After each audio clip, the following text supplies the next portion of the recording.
Hey, English learners! Welcome back to English Every Day, the podcast where we help you learn real, natural English through simple, friendly conversations. I'm Sophie. And I'm Jake. We are so incredibly happy you are here with us today. If you want to improve your English, feel comfortable listening, and build real confidence, you are definitely in the right place. Exactly. Today's episode is very, very special. We are talking about an obstacle that almost every single English learner faces at some point. Jake, how many times have our students or viewers written to us saying, Sophie, I understand my teacher perfectly, but when a native speaker talks, I don't understand anything. Oh, wow. Millions of times. It is probably the number one problem in the world for English learners, really. People always leave comments saying, Jake, native speakers talk like rockets. They are too fast. Do they even breathe? Yes! A rocket is a perfect way to describe it. It feels like a storm of words coming at you all at once. But today, please don't worry. We are going to break it all down and share exactly how to understand fast English speakers with some very simple listening exercises you can do right at home. That's true. And the best part? You don't need to study for hours and hours. You only need 10 to 15 minutes a day. So grab a nice cup of coffee or tea, sit back, relax, and let's jump right in. So, Jake, let's start at the beginning. Why does fast English feel so difficult for beginners? What is actually happening when a native speaker opens their mouth? Well, I think the biggest reason is that native speakers don't say every word separately. In a school textbook or a vocabulary lesson, words are clear. But in real life, we don't say, what are you going to do today? No, never. We connect all those words together. We say, what you gonna do today? Oh, that is a great point, Jake. We connect words. In linguistics, we call it connected speech. But basically, it just means making words smooth and fast. To a learner, it sounds like one giant, never-ending word. No wonder people feel confused. Exactly. It sounds like a single stream of sound. And when learners hear this giant word, they panic. They think, oh no, I missed a word. What did that mean? And while they are stuck thinking about that one word they missed, the speaker is already 5 sentences ahead. Yes, that is a classic trap. I see so many students do this. But listen to me carefully, everyone. Don't panic when you miss a word. It is completely normal, even for people who have been studying for years. I totally agree, Sophie. There is a huge difference between hearing every single tiny word and understanding the actual meaning of the conversation. You don't need to hear every single and, but, for, or the to get the main idea of what someone is saying. That's true. Actually, I remember a student of mine from last year. Her name was Maria. She was so sad because she told me, Sophie, I can understand English subtitles perfectly when I watch a YouTube video, but the moment I close my eyes or look away, I can't catch the words in conversation anymore. Oh, I hear that all the time. It's a very common situation. People know the vocabulary when they see it visually on a screen, but their ears don't recognize the true sound in real time yet. Yes, and I told Maria, be patient. Your ears just need a bit of time to adapt. Listening skills improve with practice, little by little, every single day. It's truly like going to a gym, but for your ears. A gym for your ears. I love that image. And Maria did improve. She stayed consistent, followed the exercises we are going to share today, and now she watches videos without any subtitles at all. So you can do it too. Trust the process. All right. So let's give our listeners some real, practical, and highly effective exercises they can start using today. Jake, what is the very first exercise you recommend for a complete beginner? My first exercise is super simple, but people underestimate it. Listen to one short sentence and repeat it. That's it. Just one single sentence. You find a short audio clip, listen carefully, pause it immediately, and try to say it out loud exactly like the speaker. Oh, interesting.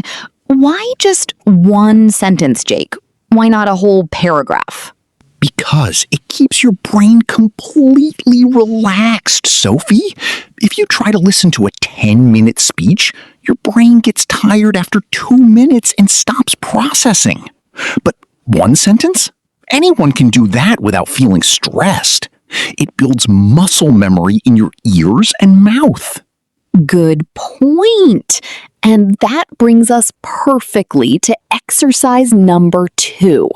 Listen to a 30-second audio clip daily. Just 30 seconds. You can use a short video clip, a YouTube short, a movie trailer, or a snippet from a podcast like ours. Wait a second, Sophie. Only 30 seconds? Is that really enough to actually learn anything? Yes, absolutely. It's much better to listen to a 30-second clip 5 times and understand it deeply than to listen to a 30-minute video once and understand absolutely nothing. It helps you focus on the micro sounds of the language. No way. That makes so much sense. So quality over quantity, right? Exactly. And for exercise number 6, if normal native English is still too scary or overwhelming, try the speed ladder. Start with slow English and gradually move to faster English. There are many great resources online, like channels or podcasts made specifically for English learners, where people speak very clearly and at a relaxed pace. Yes, exactly like our podcast. We speak clearly so you can learn easily. And as you get better, you can gradually increase the difficulty. You can try listening to normal YouTube videos about your hobbies, then movies, and then live sports games, little by little, right? Right. You don't run a marathon on your first day of running. You start with a small walk, then a jog, then a run. Exactly. Now, exercise number 7 is a big mindset shift for a lot of people. Focus on keywords instead of every single word. Sophie, can you explain what keywords actually are? Of course. Keywords are the heavy, important words in a sentence that carry the core meaning. Usually these are nouns, verbs, adjectives, and negatives. For example, if Jake says, "I want to go to the park because it's beautiful today," the keywords are park and beautiful. So even if a learner completely misses the small words like, I want to go to the, or because it's, if they catch the words park and beautiful, they still know exactly what I am talking about.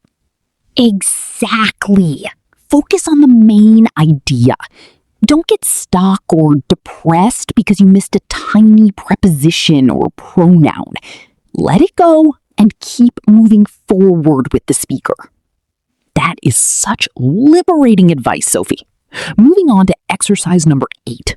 Watch short English videos every day. Daily exposure is everything. Why short videos specifically, Jake? Why not long documentaries? Because it's easy to build a daily habit with short videos.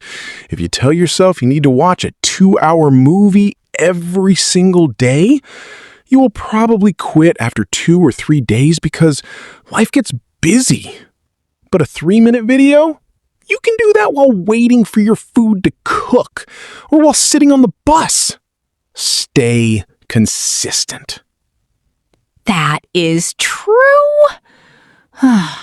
Consistency beats intensity every single time. Now, exercise number 9 is about technology. Use subtitles wisely. This is a hot topic, isn't it? Well, yes. Some strict teachers say never use subtitles. It's cheating. But I disagree. I say use them as a smart training tool. First, watch a short video without subtitles and just try your best to understand. Second, watch it with English subtitles to check if your guess was right. Finally, turn the subtitles off again and watch it one last time. Oh, wow. That is a brilliant 3-step strategy, Jake. It's like training wheels on a bicycle. You use them to get your balance, you see the words, and then you take them off to let your ears do the real work. Yes, exactly. It gives your brain a safety net so you don't get frustrated, but still challenges your ears to grow. Then finally, exercise number 10, which binds all of this together. Practice for just 10-15 minutes daily. Please do not study for 5 hours straight on Saturday and then do absolutely nothing from Monday to Friday. Your brain loves daily routines and patterns. I totally agree, Sophie. 10 minutes every single day means 70 minutes a week of pure, focused, high-quality practice. That is much better for your long-term memory than a massive study session once a week. Keep practicing, and you will start seeing big changes in how you hear English. You know, Jake, listening to a new language can feel quite lonely sometimes. Learners sit in their rooms, listen to a fast audio, don't understand, and feel like they are the only ones struggling in the world. But I want to tell everyone a quick story about a listener of ours named Kenji. Oh, I remember Kenji. He wrote us a truly lovely comment on our channel a few months ago, right? Yes, he did. Kenji shared that when he first started listening to real English speakers, he felt like crying because everything sounded like a blurry wall of noise. He couldn't understand movies or talk shows at all. But he decided to try our advice. He chose exercise number 2 and exercise number 5. He picked a 30-second clip of a movie scene and listened to it every single day for a whole month. Wow! Every single day? That is amazing dedication. What happened at the end of the month? Well, during the first 2 weeks, he told us nothing happened. He felt stuck and thought he was wasting his time. But he remembered our podcast and told himself to trust the process. By week 3, something amazing happened. He suddenly noticed he could hear the tiny spaces between words. He could hear the connected speech. He wrote to us saying, "Sophie, Jake, I heard the main idea of a native conversation today without reading any text. I almost jumped out of my chair." Oh, that makes me so happy and emotional. It really shows that anyone can do it. Kenji didn't have a special superpower or a hidden talent for languages. He just practiced 15 minutes a day, stayed patient, and didn't give up. Exactly. So, to everyone listening to our voices right now, don't give up. If Kenji can do it, you can do it too. Your ears are amazing, natural instruments. They just need a little bit of time and steady practice to adapt to the new speed. Well, time flies when you're having fun. We are nearing the end of today's episode. Sophie, can you give us a quick, simple summary of what we learned today for our wonderful listeners? Of course. Remember, guys, fast English feels hard because speakers connect their words together, not because you are bad at English. First, don't panic when you miss words. Second, focus on the key words and the main idea. Third, pick 1 or 2 simple exercises we discussed today, like the 30-second challenge, writing down what you hear, or doing shadowing practice. And finally, keep your practice short, just 10 to 15 minutes every day. Stay consistent and be patient with yourself. Beautifully said, Sophie. Understanding fast English speakers takes time, but little by little, you will get there. We believe in you. Thank you so much for listening to English Every Day today. We absolutely love reading your thoughts and stories, so please leave a comment below right now. Tell us, which of these 10 listening exercises are you going to try today? Yes, please let us know. We read every single comment. And if you enjoyed this episode and found it helpful, please hit that like button, share it with a friend or classmate who is also learning English, and subscribe to our channel so you never miss a weekly episode with us. Have a wonderful day. Listen carefully, keep practicing, and we will see you in the next episode. Bye-bye. Goodbye, everyone. Remember, you can do it.